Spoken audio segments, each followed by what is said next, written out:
Types of hernias, ये काफ़ी broad सा टॉपिक है, लेकिन आम फहम के लिए मैं ये बता सकता हूँ कि एक मेजर कैटेगरी है जिसे हम वेंट्रल हर्नियास कहते हैं, या आप समझें कि पेट से जो हर्नियास बन रहे होते हैं, या जो नाफ के करीब करीब के हर्नियास होते हैं। अगर तो नाफ के थ्रू डिफेक्ट हो तो उसे हम अम्बलाइकल हर्निया कहते हैं, अगर नाफ के करीब का डिफेक्ट होगा तो उसे हम पैराअम्बलाइकल हर्निया कहते हैं, या एपिगैस्ट्रिक हर्नियास कह सकते हैं। Broader category is ventral hernias. जो भी डिफेक्ट एब्डोमिनल वॉल के अंदर है वो वेंट्रल हर्निया है। फिर उसके बाद दूसरी कैटेगरी आती है इंग्वाइनल हर्निया। पहले तो ये समझने की जरूरत है कि इंग्वाइनल रीजन कौन सा होता है। इंग्वाइनल रीजन जो है वो पेट और जो थाई का जो जंक्शन है, that is the inguinal reason.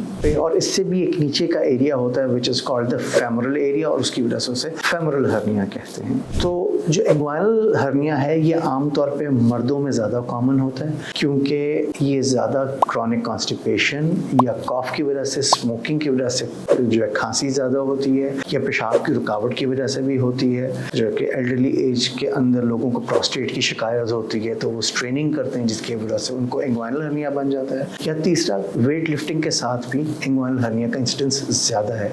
Mails के अंदर इंग्वाइनल हर्निया की प्रॉब्लम्स हैं, फीमेल्स के अंदर वेंट्रल हर्नियास की प्रॉब्लम ज़्यादा है, क्योंकि रिपीटेड प्रेगनेंसीज होती हैं। रिपीटेड प्रेगनेंसीज की वजह से मसल्स जो हैं वो कमज़ोर हो जाते हैं, उन मसल्स के अंदर डिफेक्ट हो जाता है, और वो डिफेक्ट बेसिकली हर्निया होता है। और फेमोरल हर्निया तीसरी चीज़ है which is not very common in our setup. ये इन तीनों हर्नियाज में सबसे कम होता है, लेकिन ये आमतौर पर ख़वातीन के अंदर ही पाया जाता है। ये तमाम के तमाम ऑपरेशन जो हैं वो ओपन सर्जरी से भी किए जा सकते हैं और लैप्रोस्कोपिक सर्जरी से भी किए जा सकते हैं। और मेरी टीम अल्हम्दुलिल्लाह तमाम के तमाम केसेस बहुत अच्छे तरीके से और बड़े एफिशिएंटली कैरी आउट करती है, open as well as laparoscopy.